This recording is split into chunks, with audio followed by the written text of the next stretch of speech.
പാർത്ഥസാരഥിരൂപേണ ശ്രാവയിത്വാ ശുഭാം ഗിരം പാർത്ഥസ്യാർത്തിഹരോ ദേവഃ കൃപാമൂർത്തിഃ സ പാതു നഃ. ഹരിഃ ഓം.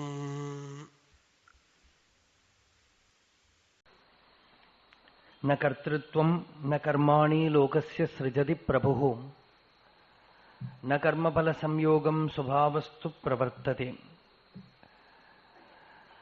നാദത്തേ കസ്യചിത് പാപം ന ചൈവ സുകൃതം വിഭുഃ അജ്ഞാനേനാവൃതം ജ്ഞാനം തേന മുഹ്യന്തി ജന്തവഃ.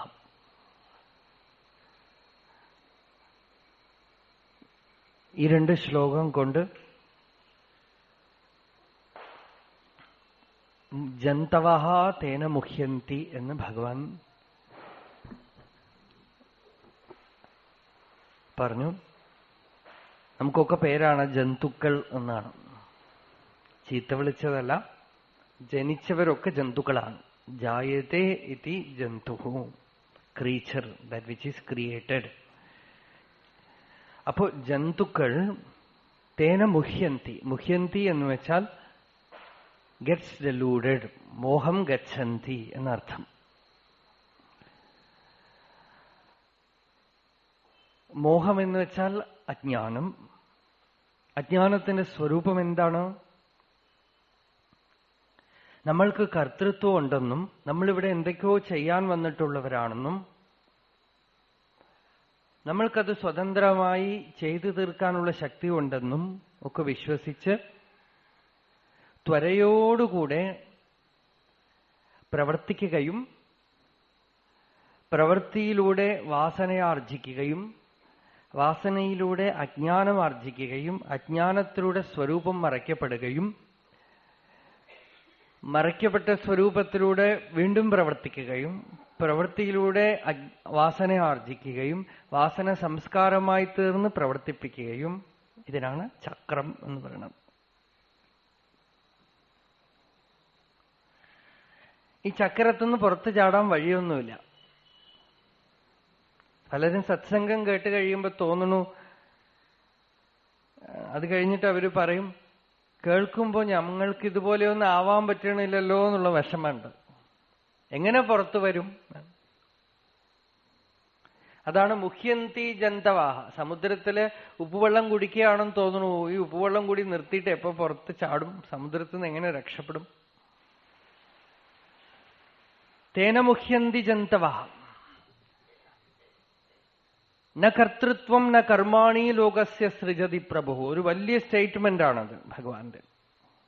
അത് നമുക്ക് സ്റ്റേറ്റ്മെന്റ് അല്ലാതെ നമ്മളുടെ സ്റ്റേറ്റ് ആയിട്ട് മാറണം. ഭഗവാൻ സ്റ്റേറ്റ്മെന്റ് പുറത്തിടുന്നത് ന കർത്തൃത്വം ന കർമാണി. ആർക്കും ഇവിടെ കർത്തൃത്വമില്ല. ഓരോരുത്തർക്കും പ്രത്യേകിച്ച് കർമ്മവും വിധിച്ചു കൊടുത്തിട്ടില്ല.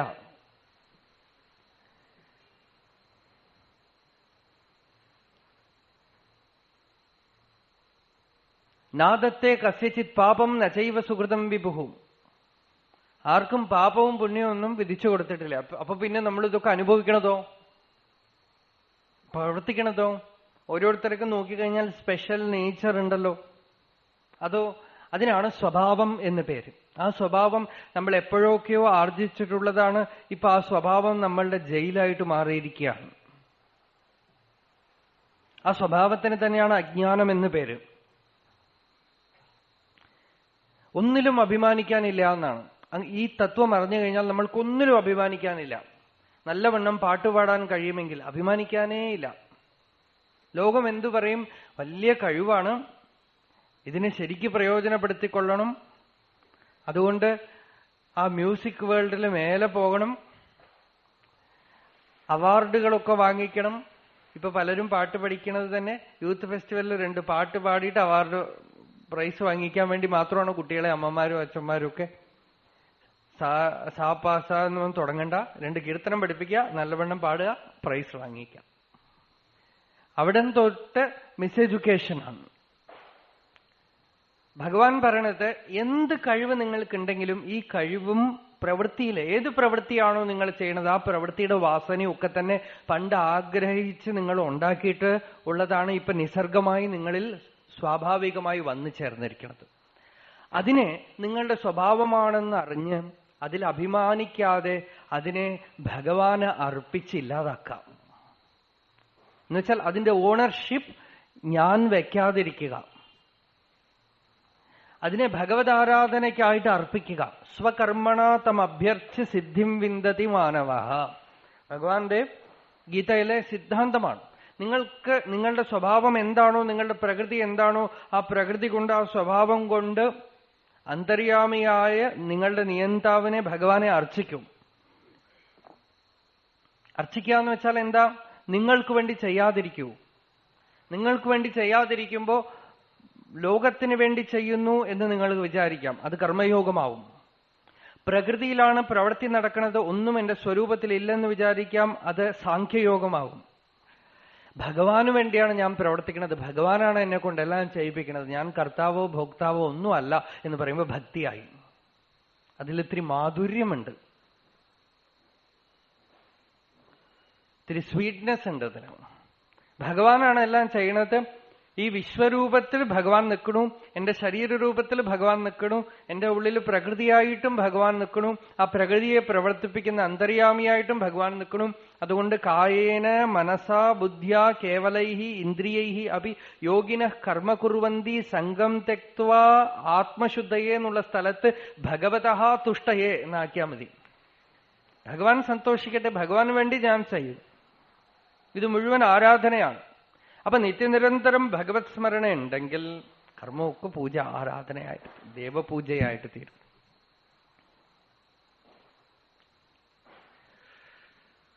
അപ്പോ എങ്ങനെയാണെങ്കിലും വേണ്ടി ഒന്നിലും അഭിമാനിക്കാനില്ല എന്ന്. അതുകൊണ്ടാണ് ത്യാഗരാജസ്വാമികൾ കൊച്ചുകുട്ടിയായിരിക്കുമ്പോൾ, ഞാൻ ഇതിനു മുമ്പ് ട്രസ്റ്റിൽ പറയുമ്പോൾ ഒരു ദിവസം വിസ്തരിച്ച് പറയും ചെയ്തു, ത്യാഗരാജന് കീർത്തനം പാടിയതിന് ശരഭോജി മഹാരാജാവ് കഴുത്തിലെ നെക്ലസ് മാലയിട്ട് കൊടുത്തതിന് ത്യാഗരാജൻ സന്തോഷിച്ചില്ല. 9 വയസ്സ് കുട്ടിക്ക് വിവേകം ഉദിച്ചു. കരഞ്ഞുകൊണ്ട് രാമനോട് പ്രാർത്ഥിച്ചു, ഈ നെക്ലസ് മാല കിട്ടാനാണോ ഞാൻ പാടുന്നത്, ഈ മാല കിട്ടാനാണോ ഞാൻ പാടുന്നത്? ഇതായിരിക്കണം ഭാവം.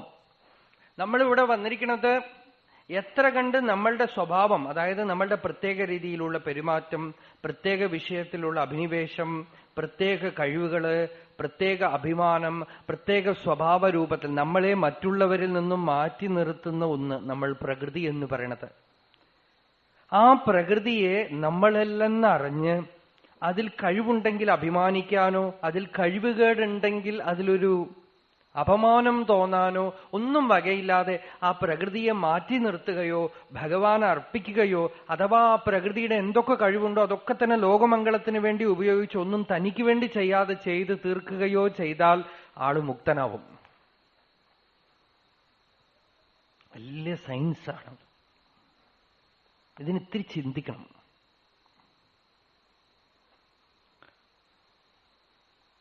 സ്വാർത്ഥമായിട്ട് തന്നെ ചിന്തിച്ചോളൂ. സ്വാർത്ഥം എന്ന് വെച്ചാൽ അവനവന് ഹിതം ചെയ്യാനായിട്ട്. നമ്മൾക്ക് നമ്മൾ ഹിതം ചെയ്യണമെങ്കിൽ ഇങ്ങനെ ചെയ്തേ പറ്റൂ.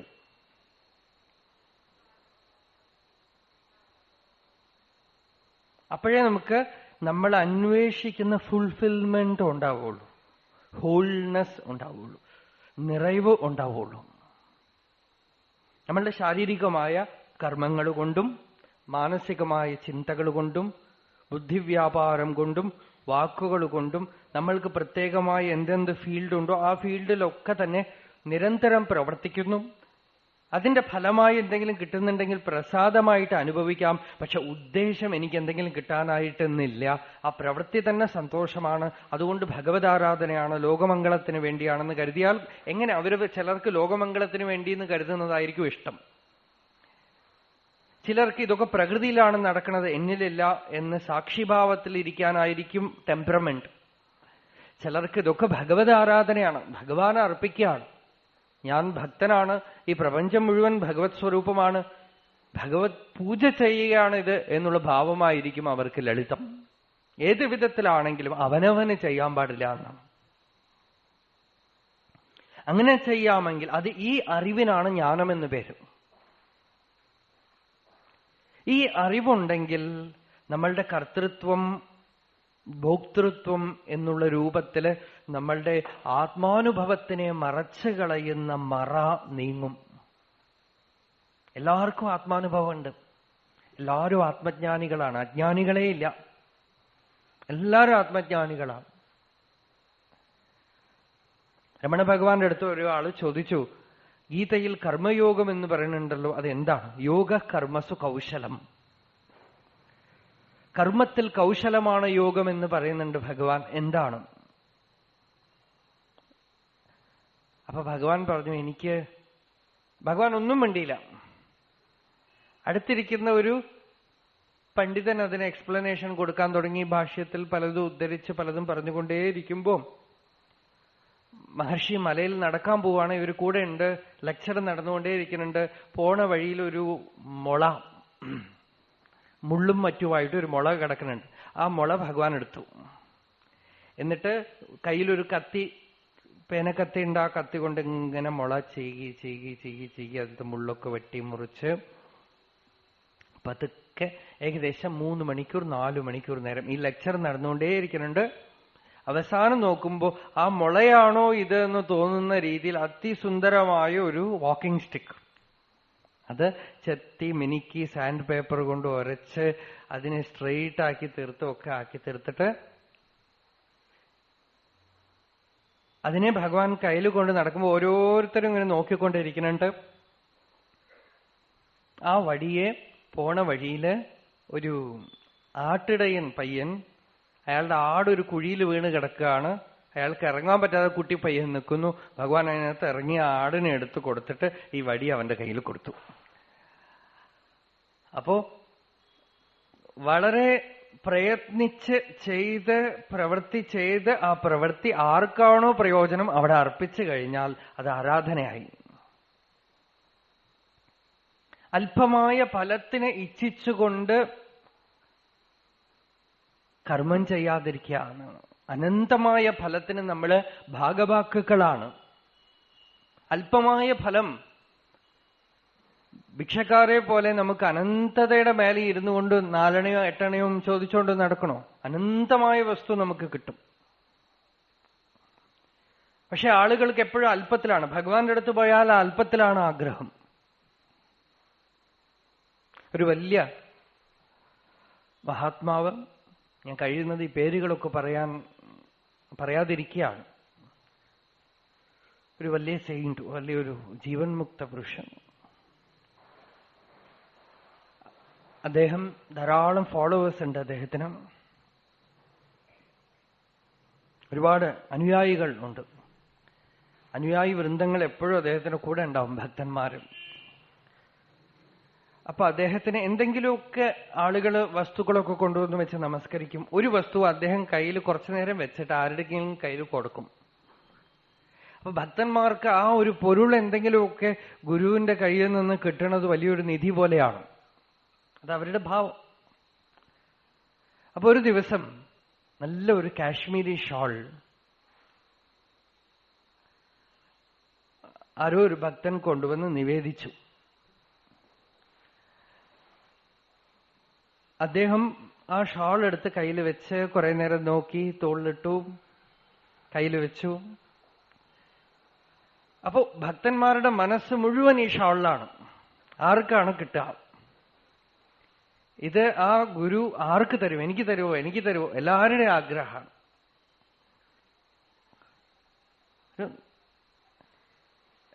എല്ലാരും കിട്ടുമെന്ന് കാത്തുകൊണ്ടിരിക്കുമ്പോ ഈ സദ്ഗുരു ആ ഷാളിനെ മടക്കിയിട്ട് ചുരുട്ടിയിട്ട് പുതിയതായിട്ട് ഒരാൾ വന്നിരിക്കും. വലിയ ഇൻഡസ്ട്രിയലിസ്റ്റാണ്, വ്യാപാരിയാണ്. അയാൾ ആദ്യമായിട്ട് വന്നിരിക്കുകയാണ്. അയാളുടെ മേത്തേക്ക് ഈ ഷാളിനെ എറിഞ്ഞു കൊടുത്തു.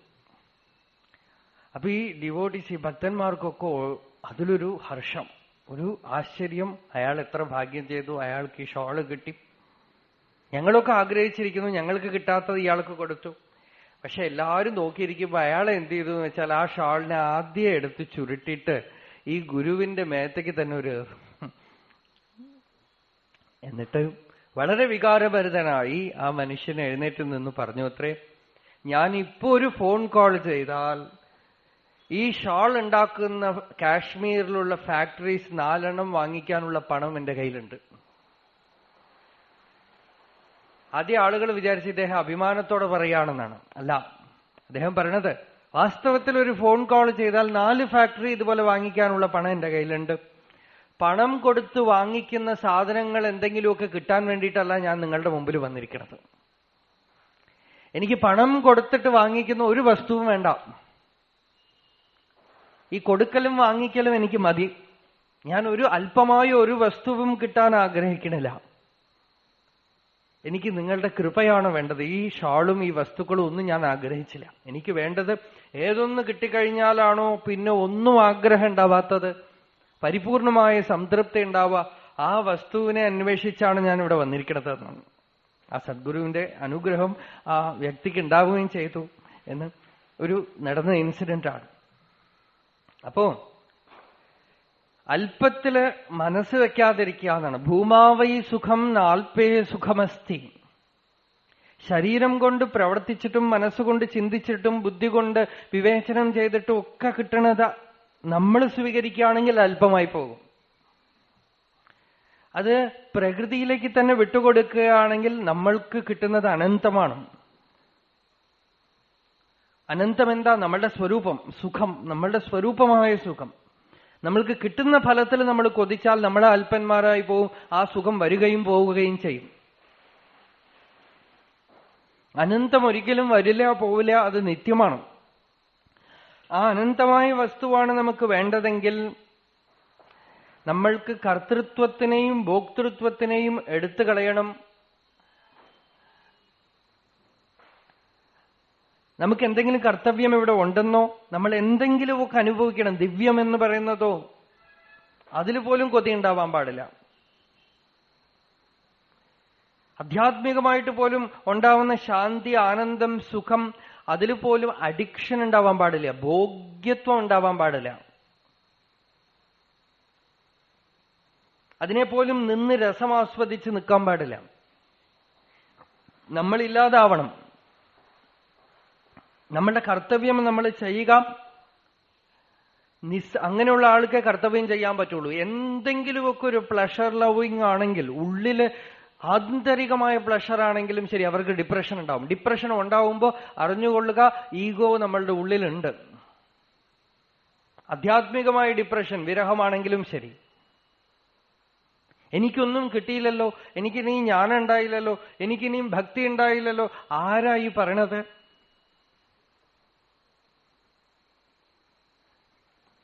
എനിക്കിനി പലതും ചെയ്യാനുണ്ട്, ആരാ പറയണത്? അതിനാണ് ഭഗവാൻ സ്വഭാവം എന്ന് പറയണത്. അതിനെ തന്നെ നമ്മൾ അഹങ്കാരമെന്നും പറയണം. വ്യക്തിത്വം നിൽക്കും. നമ്മൾക്ക് എന്തെങ്കിലുമൊക്കെ ചെയ്യാൻ ഇവിടെ ഉണ്ട് എന്നുള്ള വിചാരം ഉള്ളത്തോളം കാലം വ്യക്തിത്വം നിൽക്കും. ശരീരം കൊണ്ട് എന്തെങ്കിലും ചെയ്യാനുണ്ടെന്ന് തോന്നുന്നിടത്തോളം കാലം വ്യക്തിത്വം നിൽക്കും. അതുകൊണ്ടാണ് ദാസ്യഭാവം വന്നു കഴിഞ്ഞാൽ പെട്ടെന്ന് ഭക്തന്മാര് രക്ഷപ്പെടും. ഭക്തിയില് വളരെ ഉയർന്നതാണ് ഈ ദാസ്യഭക്തി. ബാക്കിയുള്ള ഭക്തിയിലൊക്കെ ഇത്തിരി മനസ്സ് പ്രവർത്തിക്കും. ഈ ദാസ്യഭക്തിയിൽ മനസ്സില്ല. ദാസന് എന്താഗ്രഹം ഉണ്ടെങ്കിലും എന്തുണ്ടെങ്കിലും യജമാനൻ പറയണതാണ് മുഖ്യം. യജമാനൻ എന്നെ എന്ത് ചെയ്യിപ്പിക്കണോ അതാണ് മുഖ്യം. എന്റെ ഇഷ്ടം, എന്റെ സ്നേഹം, എന്റെ ഭക്തി, അതിനൊന്നും പ്രാമുഖ്യമില്ല.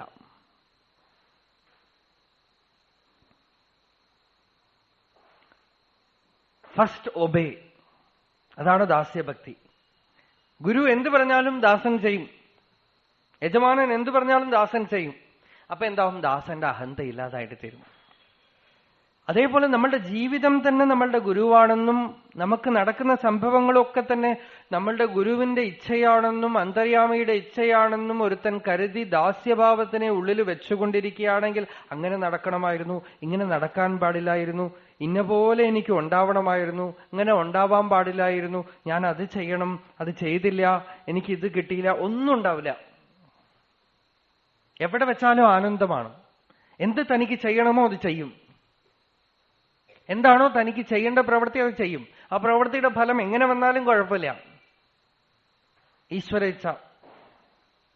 അയാൾക്ക് ആധ്യാത്മികമായി ഒരാഗ്രഹമില്ല, ലൗകികമായിട്ട് ഒരാഗ്രഹമില്ല. ദാസന് ന മോക്ഷസ്യാകാംക്ഷ ന വിഭവവഞ്ചാപി ചനമേ ന വിജ്ഞാനാപേക്ഷ ശശിമുഖി സുഖച്ഛാപി ന പുനഃ അതസ്ത്വാൻ സയ്യാജേ ജനനി ജനനം യാതു മമ മയി വൃഢാനീ രുദ്രാണി ശിവ ശിവ ഭവാനീതി ജപതഃ എന്ന് ആചാര്യസ്വാമികളുടെ ഒരു സ്തോത്രത്തിൽ ചൊല്ലി. എനിക്ക് മോക്ഷത്തിലും ആഗ്രഹമില്ല, ധനം വേണമെന്നും ആഗ്രഹമില്ല, പുനർജന്മം വരാതിരിക്കണമെന്നുള്ള ഭയവുമില്ല, യാതൊന്നുമില്ല.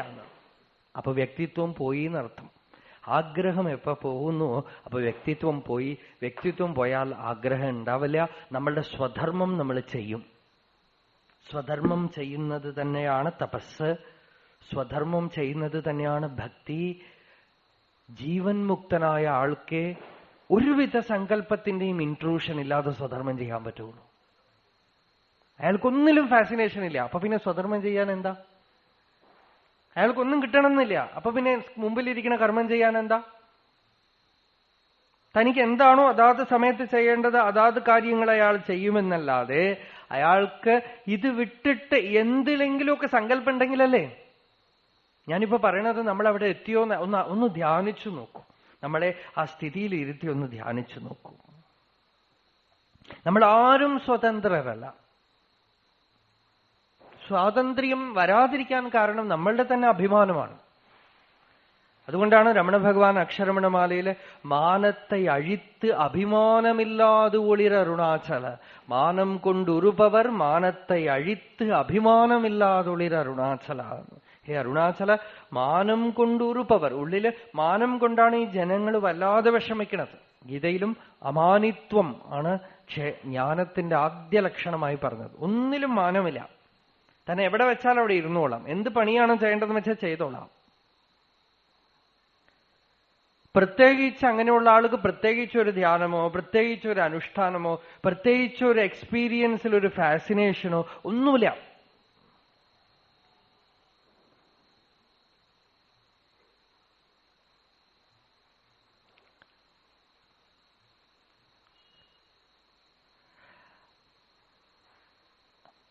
അതിന് സ്വഭാവമെന്ന് പറയുന്ന നമ്മളുടെ പ്രകൃതി, നമ്മളുടെ ലിമിറ്റേഷൻ, പരിച്ഛേദം,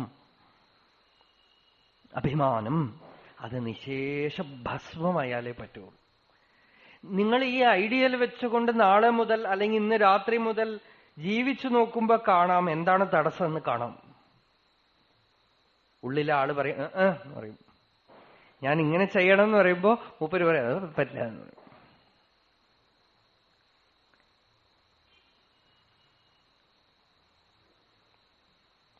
ഒരു രീതിയിൽ ഇരിക്കണമെന്ന് നിങ്ങളുടെ ശുദ്ധബുദ്ധി പറയുമ്പോ ഇരുന്നൂടെ? എന്താ തടസ്സം? സ്വഭാവം സമ്മതിക്കണില്ല. അപ്പൊ എന്താ? നമ്മളുടെ ബുദ്ധി കൊണ്ട് എന്ത് നിശ്ചയിച്ചാലും സ്വഭാവം സമ്മതിച്ചിട്ടില്ലെങ്കിൽ കാര്യമില്ല. അപ്പൊ ആ സ്വഭാവം എങ്ങനെ നീങ്ങി സ്വരൂപം എങ്ങനെ പ്രകാശിക്കും? ജ്ഞാനേനതു തത് അജ്ഞാനം യേഷാം നാശിതം. ആ അജ്ഞാനം എങ്ങനെ നശിക്കും? ജ്ഞാനം കൊണ്ട് വേണം നശിക്കാം. ജ്ഞാനം എന്താ? ഇത് കേൾക്കുന്നുണ്ടല്ലോ, ഇതാണ് ജ്ഞാനം. ഈ കേൾക്കുന്നതാണ് ജ്ഞാനം. ശ്രവണം കൊണ്ട് ഇപ്പൊ ഉള്ളില് ചെവിയിലൂടെ ഉള്ളിൽ പോകുന്നു. അതാണ് വിദുരൻ പറയണത്. മൈത്രേയ മഹർഷിയോട് കണ്ണീര് വിട്ടുകൊണ്ട് പറയുന്നു, ഭഗവാനെ, അനേകാനേക വർഷങ്ങളായി ഞാനിതാ ഹസ്തിനാപുരത്തിൽ നിന്നും നടന്ന്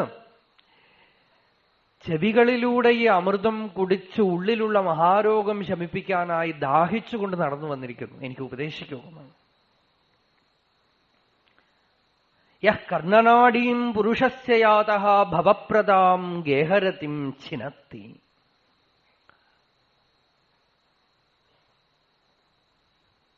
ചെവിയിലൂടെ അത് അകമേക്ക് ചെല്ലുമ്പോ എന്റെ ഉള്ളിൽ കിടക്കുന്ന അജ്ഞാനത്തിനെ, എനിക്ക് ദുഃഖത്തിന് കാരണമായിരിക്കുന്ന അഭിമാനത്തിനെ ഇല്ലാതാക്കി തീർക്കുന്ന ആ മരുന്നിനെ ചെവിയിലൂടെ ഒഴിക്കൂ എനിക്കെന്ന്. യഃ കർണനാടീം പുരുഷസ്യാത. ഇതാ ഈ ജ്ഞാനം നമ്മളുടേതായിട്ട് തീരണമെങ്കിൽ നമ്മൾ മനനം ചെയ്യുകയും ദൈനംദിന ജീവിതത്തിൽ നിരന്തരം വിചാരം ചെയ്യുകയും ഭക്തിമാർഗത്തിലൂടെയോ ജ്ഞാനമാർഗത്തിലൂടെയോ കർമ്മമാർഗത്തിലൂടെയോ അഥവാ മൂന്നും സ്വീകരിച്ചുകൊണ്ടോ അജ്ഞാനത്തിനെ ഇല്ലാതാക്കി തീർക്കണം. അജ്ഞാനം എന്താ? ഞാൻ കർത്താവാണ്, ഞാൻ ഭോക്താവാണെന്നുള്ള ഭാവം ഉദിക്കാതെ നിത്യനിരന്തരമായ ആത്മതത്വം ഹൃദയത്തിൽ അനുഭവത്തിൽ വരണം. അഥവാ ഭഗവത് ധ്യാനം ഏർപ്പെടണം. ആത്മതത്വം എന്നൊക്കെ പറഞ്ഞാൽ നിങ്ങൾ പേടിക്കും. അതുകൊണ്ട് ഭഗവത് ധ്യാനം ഏർപ്പെടണം. ഭഗവാൻ എന്നും പരമാത്മാവെന്നും ബ്രഹ്മമെന്നും ഒക്കെ ഒറ്റ വാക്ക് തന്നെ. ബ്രഹ്മേതി പരമാത്മേതി ഭഗവാനിതി ശബ്ദത്തെ. ശബ്ദത്തിലെ വ്യത്യാസവും സ്വീകരിക്കുക. ഇപ്പൊ പറയണത് അങ്ങോട്ട് സ്വീകരിക്കുക, എന്നിട്ട് വിചാരം ചെയ്യുക. അപ്പൊ എന്താവും? ജ്ഞാനേനതു തദജ്ഞാനമേഷാം നാശിതമാത്മന തേഷാം ആദിത്യവത് ജ്ഞാനം പ്രകാശയതി തത്പരം. ആ ജ്ഞാനം ഉള്ളിൽ ചെല്ലുമ്പോ സൂര്യൻ എങ്ങനെ ലോകത്തിലുള്ള വസ്തുക്കളെയൊക്കെ പ്രകാശിപ്പിക്കുന്നുവോ അതുപോലെ നമ്മളുടെ യഥാർത്ഥ സത്ത എന്താണ് എന്ന് ആ അറിവ് നമ്മൾക്ക് തന്നെ പ്രകാശിപ്പിച്ചു തരും. നമ്മളുടെ സ്വരൂപം എന്താണെന്നും അതിൽ കർത്തൃത്വമില്ലെന്നും ഭോക്തൃത്വമില്ലെന്നും, സത്തയിൽ അഹമില്ല, അഹത്തിന് സത്തയില്ല. മനസ്സിലാവുണ്ടോ? അഹത്തിന് സത്തയിൽ നിൽക്കാൻ പറ്റില്ല. സത്തയിൽ കാലമൊന്നുമില്ല. ഉണ്ട്, ഞാൻ ഉണ്ട് എന്നുള്ള അനുഭവത്തില് പാസ്റ്റ് പ്രസന്റ് ഫ്യൂച്ചർ എന്നുള്ള കാലമൊന്നുമില്ല. ഭൂതവർത്തമാന ഭാവികളൊന്നുമില്ല. അതിൽ മനസ്സങ്ങനെ പെൻഡുലം പോലെ ചലിക്കുമ്പോഴാണ് ഭൂതകാലം, വർത്തമാനകാലം, ഭാവി കാലം ഒക്കെ ഉണ്ടാവുന്നതും അവിടെ ഒരു ഞാൻ എന്നുള്ള അഭിമാനവൃത്തി ഉദിച്ച് വരുന്നതുമൊക്കെ. നിത്യനിരന്തരമായ അസ്തിത്വമാണ് സത്ത. ആ സത്തയിൽ ഇരുപ്പ് സ്വരൂപത്തില് കാലമില്ല. അവിടെ ഞാനെന്നുള്ള അഭിമാനമില്ല. അതിൽ ഞാനെന്ന അഭിമാനം ഉദിക്കുമ്പോഴാണ് ഞാനെന്നും ഈശ്വരനെന്നും പിളർന്നളവ് ജ്ഞാനദ്വയങ്ങൾ ഒന്നായ നിന്നെ ഇഹ രണ്ടെന്നു കണ്ടളവിലുണ്ടായൊരിടൽ ഇണ്ടൽ ഓങ്കാരമായ പൊരുൾ മൂന്നായി പിരിഞ്ഞു എന്നൊക്കെ പറയണത്. ഓങ്കാരമായ പൊരുൾ എന്താ? ഈ കേവലമായ അസ്തിത്വമാണ്. അത് നമ്മളുടെ സ്വരൂപമാണ്. ഉണർവ് നമുക്ക് സിദ്ധമാണത്.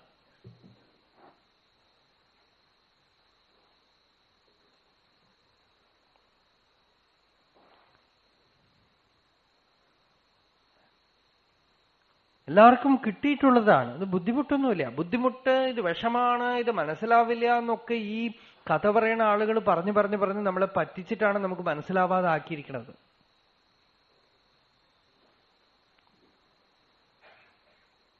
കണക്ക് പഠിക്കണത്രയും, കെമിസ്ട്രി ഫിസിക്സ് പഠിക്കണത്രയും, കമ്പ്യൂട്ടർ പഠിക്കണത്രയും ഒന്നും ഇതിന് ബുദ്ധിമുട്ടില്ല. അതൊന്നും മനസ്സിലാവാതെ ഞാൻ ഒരുപാട് ബുദ്ധിമുട്ടിയിട്ടുണ്ട്. അപ്പൊ എനിക്ക് ഇത് പിടികിട്ടിയെന്ന് വെച്ചാൽ നിങ്ങൾക്ക് എന്തുകൊണ്ട് സാധിക്കില്ല?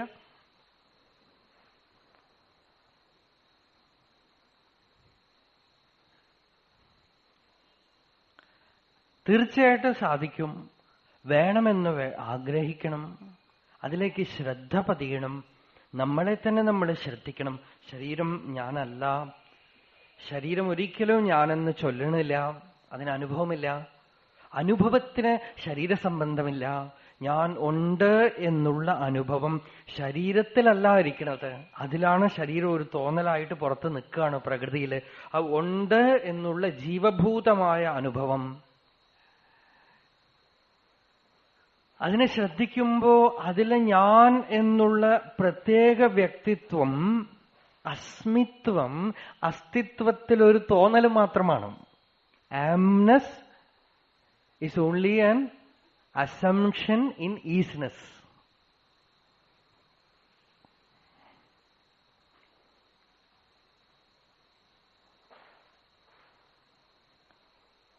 ഉണ്ട്.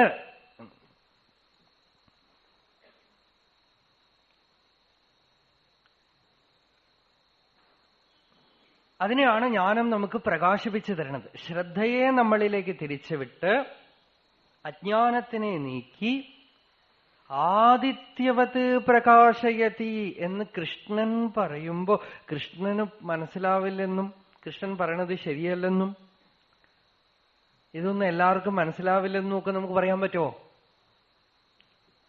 ആദിത്യവത് ജ്ഞാനം പ്രകാശയതി തത്പരം. ആദിത്യന് തുല്യം ജ്ഞാനം പ്രകാശിപ്പിക്കും. യർഹി അബ്ജനാപചരണേഷണയോരു ഭക്ത്യാ ചേതോമലാനി വിധമേത് ഗുണകർമ്മജാനി തസ്മിൻ വിശുദ്ധ ഉപലഭ്യത ആത്മതത്വം സാക്ഷാത് യഥാമലദൃശോഹോ സവിതൃപ്രകാശ എന്ന് ഭാഗവതം ഏകാദശ സ്കന്ധത്തില് നിമിനവയോഗി സംവാദത്തിൽ പറയണം. ചിത്തത്തില് ഭക്തി കൊണ്ട് ചിത്തം ശുദ്ധമാകുമ്പോഴും ഉണ്ടാവണത് ഇതാണ്, ആത്മതത്വം പശ്യതി. നല്ല തെളിവായ ആത്മതത്വത്തിനെ കാണുന്നു.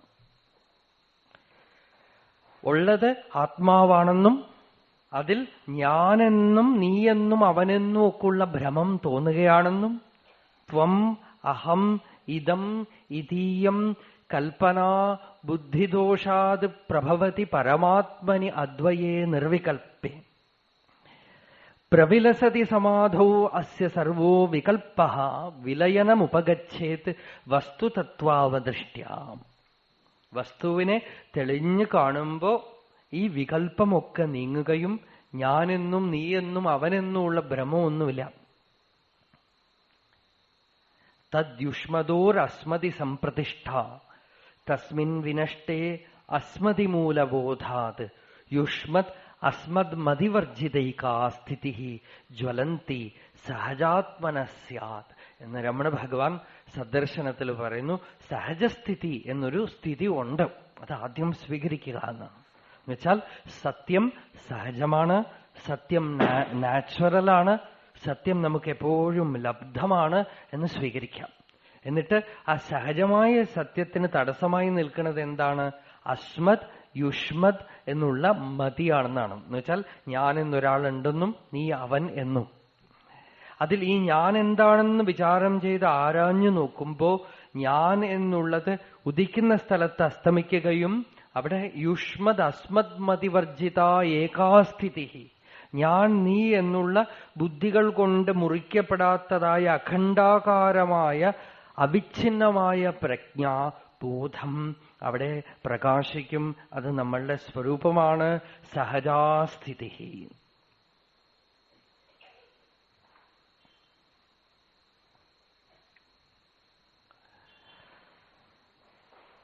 അങ്ങനെ സഹജാസ്ഥിതി ജ്ഞാനം കൊണ്ട് തെളിയും, വിചാരജ്ഞാനം കൊണ്ട് തെളിയും.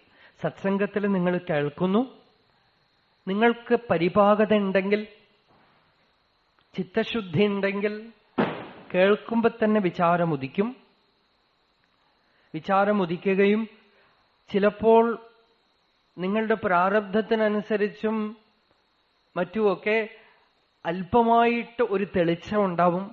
ആ തെളിച്ചമുണ്ടായാൽ പതുക്കെ പതുക്കെ ഇനി എന്തു വേണം?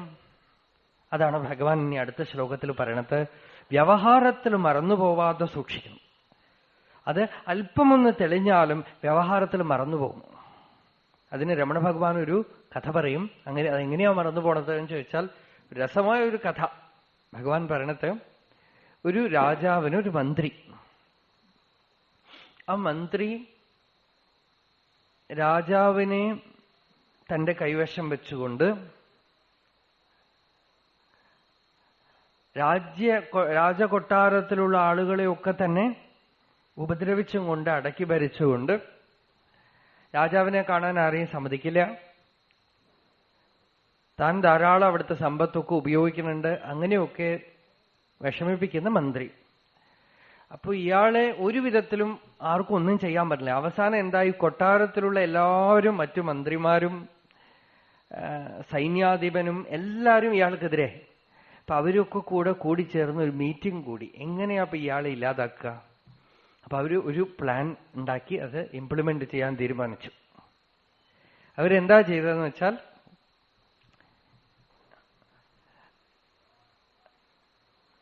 കാവൽക്കാർക്ക് ഏർപ്പാട് ചെയ്തു വെച്ചു. അരമനയിലെ കാവൽക്കാരോട് പറഞ്ഞു, ഒരു കാരണവശാൽ ഇയാൾ ഉള്ളിൽ കടത്തരുതെന്ന്. വളരെ ജാഗ്രതയോടുകൂടി തീരുമാനിച്ച് ഏർപ്പാടാക്കി വെച്ച് മന്ത്രിയെ കൊട്ടാരത്തിലേക്ക് കടത്തരുത്. എന്നിട്ട് രാജാവിന് ന്യൂസും കൊണ്ടു കൊടുത്തു. മന്ത്രി വളരെ സീരിയസ് ആയിട്ട് സുഖക്കേട് പിടിച്ച് കിടക്കുകയാണ്. വളരെ സീരിയസ് ആയിട്ട് സുഖമില്ലാതെ വ്യാധി പിടിച്ച് കിടക്കുകയാണ്, എപ്പോ വേണമെങ്കിൽ ആള് പോവാം എന്ന് പറഞ്ഞ് ന്യൂസ് കൊടുത്തു. എന്നിട്ട് ഇടയ്ക്കിടയ്ക്ക് ഇങ്ങനെ കൊട്ടാരം വൈദ്യൻ ന്യൂസ് സപ്ലൈ ചെയ്തുകൊണ്ടിരിക്കും. ഇപ്പൊ ഇത്തിരി ഭേദമായി എന്ന് പറയും, പിന്നെ അടുത്ത ദിവസം പറഞ്ഞു വളരെ സീരിയസ് ആയി എന്ന് പറയും. ഇങ്ങനെയൊക്കെ രാജാവിന്. അപ്പൊ രാജാവ് ഒരു ദിവസം തോന്നി മന്ത്രി ഒന്ന് പോയി കാണണം. ഉടനെ കൊട്ടാരൻ ജ്യോത്സ്യൻ പറഞ്ഞു, ഇപ്പൊ സമയം മോശമാണ്, അങ്ങ് ഇരിക്കുന്ന സ്ഥിതിയില് മന്ത്രിയെ പോയി കാണാനൊന്നും പാടില്ല, അത് അങ്ങയ്ക്ക് പോലും ആപത്തുകൾ ഉണ്ടാക്കി വെക്കും എന്നൊക്കെ ജ്യോത്സ്യം പറഞ്ഞു. അപ്പൊ രാജാവ് മന്ത്രിയെ കാണാൻ പോണ്ടെന്ന് വെച്ചു. ഇങ്ങനെ എല്ലാവരും കൂടെ ഒരു ഡ്രാമ നടത്തി മന്ത്രിയെ ഉള്ളിൽ, ഈ മന്ത്രിയുടെ ആളുകളൊക്കെ ഉള്ളിൽ വരാനൊക്കെ ശ്രമിച്ചുകൊണ്ടിരുന്നു. ആരെയും അകത്ത് കിടത്തിയില്ല. അപ്പൊ കൊട്ടാരത്തിൽ നടക്കുന്നതൊക്കെ മന്ത്രിയുടെ ചാരന്മാരും മന്ത്രിയുടെ അടുത്ത് പോയി പറയുന്നുണ്ട്. അദ്ദേഹം പല വിധത്തിൽ കിടക്കാൻ നോക്കി, ഒരു വിധത്തിലും അദ്ദേഹത്തിനകത്ത് കിടത്തില്ല എന്നായി. അപ്പൊ ഈ മന്ത്രി എങ്ങനെയെങ്കിലുമൊക്കെ രാജാവിനെ കാണണമെന്ന് തീരുമാനിച്ചിട്ട് അയാൾ എന്ത് ചെയ്തു, ഒരു ദിവസം രാജാവ് പുറത്ത്, കുറെ കാലത്തേക്ക് രാജാവിന് പുറത്തു പോകാനും വരെ സമ്മതിച്ചില്ല. ഒരു ദിവസം രാജാവ് നാട് ചുറ്റി കാണാൻ ഇങ്ങനെ ഇറങ്ങി പോകുമ്പോ ഈ മന്ത്രി ഒരു മരത്തിന്റെ കൊമ്പിന്റെ മേലെ കയറിയിരുന്നു. കയറിയിരുന്നിട്ട് രാജാവ് വരുമ്പോ ശരിക്ക് രഥത്തിന് മുമ്പിൽ ഒരു ചാട്ടം ചാടാനായിട്ട് തയ്യാറായിട്ട് നിന്നതാണ്. എന്നിട്ട് തന്റെ അനൗൺസ് ചെയ്യാനായിട്ട് ഈ നടന്നതൊക്കെ ഇങ്ങനെയൊക്കെയാണെന്ന് പറയണം, തന്നെ പറ്റിച്ചതാണ്, കൊട്ടാരത്തിൽ വിടുന്നില്ല. അപ്പോ രാജാവ് ഇങ്ങനെ രഥത്തിൽ പോകുമ്പോ മരത്തിന്റെ കൊമ്പിലിരിക്കുന്ന മന്ത്രി പെട്ടെന്ന് രാജാവിന്റെ മുമ്പിലേക്ക് ചാടിയതും ഈ കൂടെ ഇരിക്കുന്ന ആളുകളും വിട്ടപുള്ളികളല്ല, ഒട്ടനെ അടുത്തിരിക്കുന്ന ഒരാൾ ഭസ്മം എടുത്തിട്ട് അങ്ങോട്ട് വീശി. എന്നിട്ട് പറഞ്ഞു, മന്ത്രമൊക്കെ ചൊല്ലാൻ തുടങ്ങി, ഉറക്കെ ബാൻഡ് വാദ്യമൊക്കെ മുഴക്കി എന്ന് പറഞ്ഞു. ആ പ്രേതം മുമ്പിൽ വന്ന് ചാടുകയാണ്. അല്ല, മന്ത്രി മരിച്ചു കഴിഞ്ഞു എന്ന് ഇടയിൽ ന്യൂസ് വന്നു. മന്ത്രി മരിച്ചു കഴിഞ്ഞു എന്നുള്ള ന്യൂസ് വന്ന ശേഷമാണ് രാജാവ് പുറത്തു പോകുന്ന ഒരു ദിവസം ഈ മുമ്പിൽ വന്ന് ചാടുമ്പോ ഒട്ടനെ ഭസ്മമൊക്കെ എടുത്ത് എറിഞ്ഞ് രാജാവിനെ കാണാതാക്കി മന്ത്രിയെ പിടിച്ചുകൊണ്ടുപോയി അതിന്റെ ഇടയിൽ കൂടെ ആരോ. എന്നിട്ട് പറഞ്ഞു, ആ പ്രേതം നിങ്ങളെ ഉപദ്രവിക്കാൻ വേണ്ടി നടക്കാണ്, സൂക്ഷിച്ചോളണം. മന്ത്രിയുടെ ഭൂതം പലരും കണ്ടിട്ടുണ്ട് അവിടെ ഒക്കെ നടക്കണത്. അതൊക്കെ ശരിക്കും മന്ത്രി നടക്കുന്ന സ്ഥലങ്ങളിലൊക്കെ അത് കാണപ്പെടുന്നുണ്ട്, അതുകൊണ്ട് വളരെ സൂക്ഷിക്കണം എന്നൊക്കെ രാജാവിന്റെ അടുത്ത് പറഞ്ഞു. ഭസ്മം വാരി എറിഞ്ഞിട്ട്. എന്നിട്ട് ആ കൊട്ടാരത്തിലെ ജ്യോതിഷനും വൈദികന്മാരും മന്ത്രവാദികളും ഒക്കെ കൂടെ രാജാവിനോട് പറഞ്ഞു, പ്രത്യേക ഒരു പൂജയൊക്കെ നടത്തണം, അതിനെ പല സ്ഥലങ്ങളിലും പലരും കാണുന്നുണ്ട്, അതിനെ കണ്ടാൽ അടുത്തുപോലും നിൽക്കരുത്, വളരെ അപകടമാണ് എന്നൊക്കെ പറഞ്ഞ് രാജാവിനെ ബോധിപ്പിക്കുകയും രാജാവ് വളരെ ഭയപ്പെട്ട് നടക്കുകയും ചെയ്തു. ഇത്രയൊക്കെ ആയപ്പോ മന്ത്രിക്ക് അറിഞ്ഞു ഇനി നമുക്ക് കൊട്ടാരത്ത് പ്രവേശിക്കാൻ പറ്റില്ല. മന്ത്രി ഒക്കെ ഉപേക്ഷിച്ച് കാട്ടിൽ പോയി തപസ് ചെയ്യാൻ പോയി. അപ്പൊ ഒരിക്കൽ രാജാവ് കാട്ടിൽ വേട്ടയ്ക്ക് പോയപ്പോ ഒരു മരത്തിന്റെ ചുവട്ടിൽ ഇദ്ദേഹം ധ്യാനിച്ചിരിക്കുന്നത് കണ്ടു. കണ്ടതും രാജാവ് പേടിച്ചിട്ട് കുതിര വേറെ വഴിക്ക് വിട്ടിട്ട് പോയി. ആ പ്രേതം അവിടെ ഇരിക്കുന്നുണ്ടെന്ന് തീരുമാനിച്ച് രാജാവ് അവിടുന്ന് പോവുകയും ചെയ്തു. ഈ കഥ ഭഗവാൻ എന്തിനാ ഉദാഹരണം പറയണമെന്ന് വെച്ചാൽ, വാസുദേവ മനനത്തിലോ എന്തിലോ ഉള്ള കഥയാണത്. അതായത് മന്ത്രിയെ കണ്ടത് ശരിയാണെങ്കിലും ഈ കൂടെ ഇരിക്കുന്ന ആളുകള് അത് പ്രേതമാണെന്നും ഭൂതമാണെന്നും വന്നതാണെന്നും ഒക്കെ പറഞ്ഞ് അതിനെ മറച്ചു കളഞ്ഞിട്ട് പിന്നീട് ഒരിക്കൽ കണ്ടാൽ, സ്വയമേവ കണ്ടാൽ പോലും അത് ശരിയല്ലെന്ന് തോന്നുന്ന രീതിയിൽ ഒരു അറിവുണ്ടാക്കി തീർത്തു. അല്ലേ? ഇതുപോലെയാണ് ബുദ്ധിയിലുള്ള അജ്ഞാനം. അല്പനേരത്തേക്ക് ഒരു അനുഭവം ഉണ്ടായാൽ പോലും ആ അനുഭവത്തിനെ ശരിയായ അനുഭവമല്ലെന്നും അത് വെറും തോന്നലാണെന്നും ഭ്രമമാണെന്നും ഒക്കെ പറഞ്ഞിട്ട് മറച്ചു കളയുന്നതാണ്. അതുകൊണ്ടാണ് ബുദ്ധിക്ക് തെളിച്ചമില്ലെങ്കിൽ, ശ്രവണജ്ഞാനമില്ലെങ്കിൽ ചിലർക്കൊക്കെ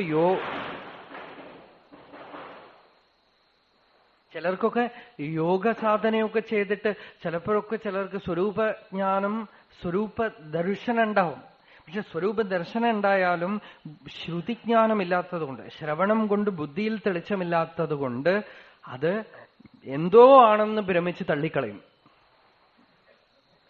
ഭഗവാൻ രമണ മഹർഷിയുടെ കാര്യത്തിൽ തന്നെ അങ്ങനെ ഉണ്ടാവാമായിരുന്നു. പക്ഷേ അതെന്തോ ഈശ്വരേച്ഛ അദ്ദേഹത്തിന് അങ്ങനെയൊന്നും ഉണ്ടായില്ല.